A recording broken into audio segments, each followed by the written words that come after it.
Welcome back to the channel, everybody. So today we're going to be continuing on with our Paragon series. We are almost wrapped up. We only have 2 levels left to go, and this one's going to be the next to the last with Act 7.4.5. Getting so close to having that Paragon title. Once you get this far close to it, you can just taste it, guys. So let's go ahead and get in here and talk about the path I took, talk about the team, and get you guys that much closer to having that title. So right off the bat here, we did go ahead and take in a team consisting of Loki, Heimdall, Hercules, Nick Fury, and infamous Iron Man.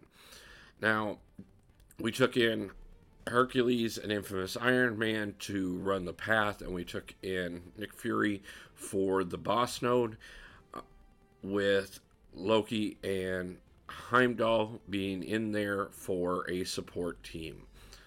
So let's go ahead and get in and look at the nodes on the path, and we'll talk about why that all was put in place. So right off the bat here, you're going to see we do have superiority again. Now, in order to gain that superiority, your attacker needs to share a class with the defender. Now, everybody on this path is either a tech or a cosmic champion. So you can see where infamous Iron Man and Hercules are the two that I chose. Basically, make sure that you choose your best cosmic champion or your best tech champion, and you can do the entire path with them. Don't feel afraid to go ahead and back them up with a second of each, and then bring in somebody for the boss node. We'll talk about that node here in just a few moments, but let's go ahead and look at what else is on this path here, which is Head Rush. Now, with that, every 12 debuffs that is purified by the defender, they end up with a passive stun, which lasts for a second and a half. Now, if you have superiority, that goes down to every 6 debuffs they purify. Also, on top of that, there is entry fee. Now, the defender has a 100% chance of purifying all debuffs placed upon them, but that is going to be reduced by 30% for every buff you have on you. They also have stun vulnerability, meaning if they are stunned, your attacks do 200% more damage while they are. And finally, there is From My Cold Dead Hands, and every debuff that they either nullify, stagger, or fate seal off of the defender inflicts you with 200% direct damage.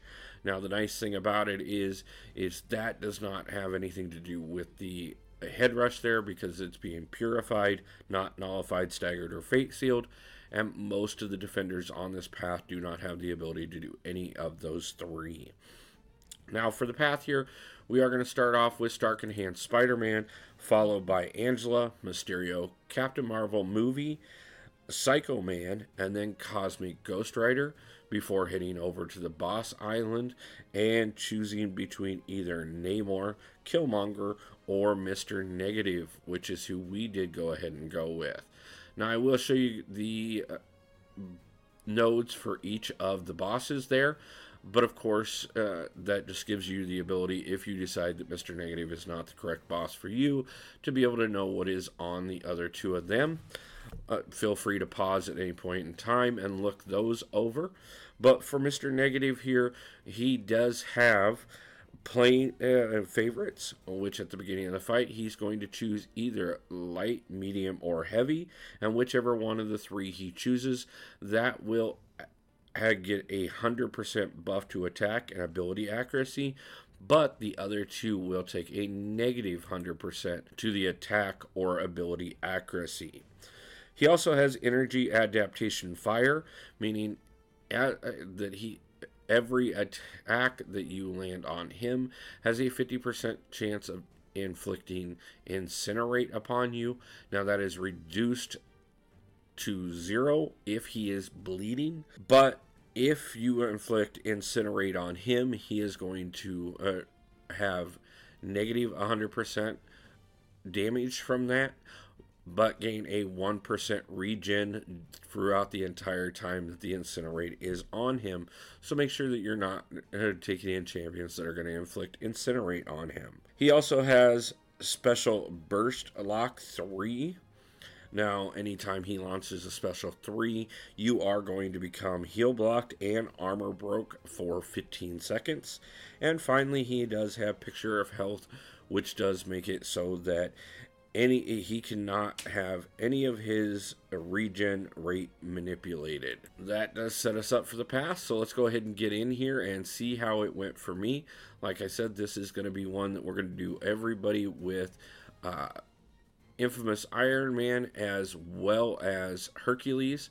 We are going to finish off the final fight of the path here with Heimdall because of the fact that we get him most of the way down, and we were going to go ahead and try and save a revive there, but that does work out for us. You're going to see here, right off the bat, we did take a little bit of damage from Starkey there, but it's not really going to do much to us. We are going to go ahead and be able to get through him without too much of a problem. Do keep in mind, guys, that obviously you're going to have to give up that class advantage to go ahead and have superiority, but that is going to do quite a bit more for you. It does help having champions that do have multiple buffs that go upon them on a regular basis here, because that does decrease that ability for him to do quite a bit. It decreases that ability to purify debuffs from the 100% down by 30% for each of those debuffs, or for each of those buffs upon you. So make sure that you do have a chance of putting at least some kind of buff upon yourself, because that will help you as well. And you can see here, we got Stark Enhanced Spider-Man down and moved on to Angela. Now, obviously, we're going to go ahead and bring in Hercules here, just trying to build up a few of those feats right off the bat. We got the first two, looking for a third. Normally, I don't pick up all four from a fight, but there is a possibility of getting up to 4 from any fight. So, obviously, Hercules is the golden ticket for most things, but by this point in the game, if you are getting to these levels, I don't shy away from Hercules nearly as much, because why not bring in the best if you have the best? But keep in mind, guys, the Cosmic tier is stacked full of God tier champions, so there's absolutely no reason for you not to be able to bring in a Cosmic champion to take care of the Cosmic on this path and continue to have superiority. Like I said, if you're not bringing in Hercules, don't be afraid to go ahead and bring in a second Cosmic champion so that you have a little bit of backup, so that you can alternate between your techs and your cosmics all the way through this path. As you see, that's all we're going to do, is just alternate between the two depending on who the defender is, and we're going to go ahead and get through everybody fairly quickly. We're going to use very few revives on this one. As a matter of fact, I believe we only use 1 or 2 revives on the actual path, and then we do use 1 team revive on the boss to go ahead and finish him off. But that's not too bad to get through this. Not quite as good as 7.4.4, where we were able to get through it without any revives. But still, guys, this does show. Just make sure you got a few buffs available to you, so that you can go ahead and buff up a little bit and then turn around and get in here. Now, I will tell you here, this one was one where we got probably a little cockier than we should have.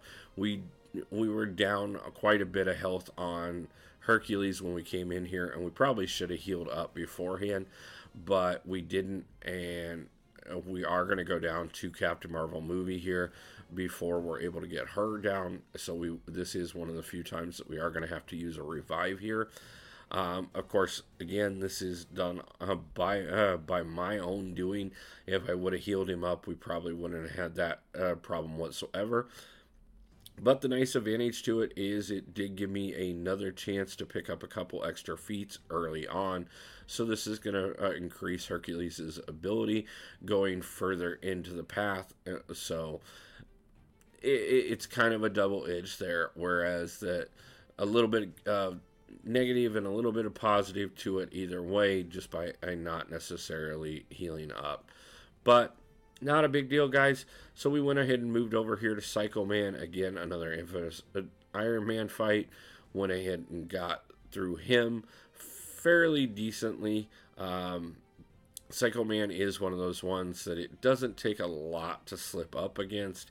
He can apply so many debuffs to you. And he does have quite a bit of power gain there, so you do have to be pretty careful with him. But again, you know, having that superiority does play a factor here, and having a top tier tech champion is definitely another big factor here on us being able to go ahead and figure out our way through this. You can see here it wasn't the cleanest of fights, but we are going ahead and getting through. Luckily enough, we did catch that regen, got up to the special 3. Probably should have launched the special 2 there before we pushed over into the SP3. And of course, we did make the mistake of pushing him over into the SP3 as well. But that's where the Loki Heimdall synergy came in and saved us. You see there, that was the second time we did have to use a revive, and so we were able to go ahead and bring Infamous Iron Man directly back in here and just go ahead and finish out the fight. I'm not going to say this was the cleanest gameplay whatsoever, but it is one of those ones where I had cranked out 4 levels in just a couple hours trying to get down to that last level, so that we could go ahead and push for that Paragon title.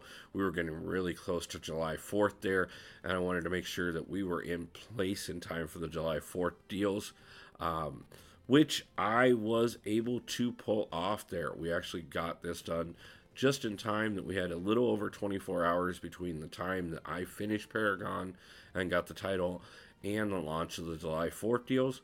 So we were able to pick up quite a bit out of those July 4th deals.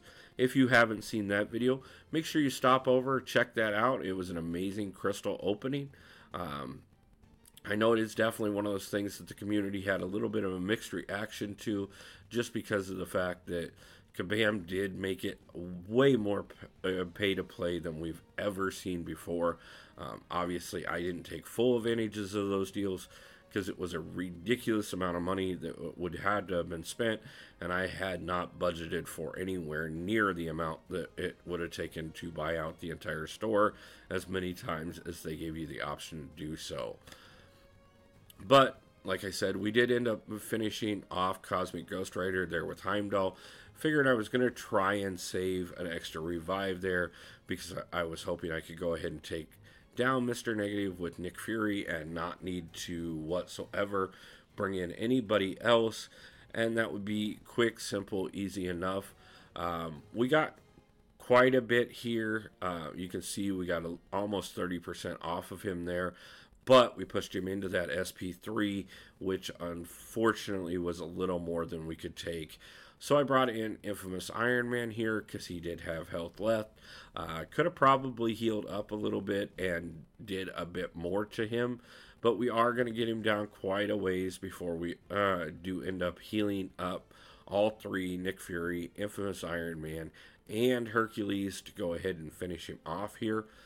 We are going to take the full rotation, but I will let you know by the time we get around to Hercules, it is not going to be too much left on him.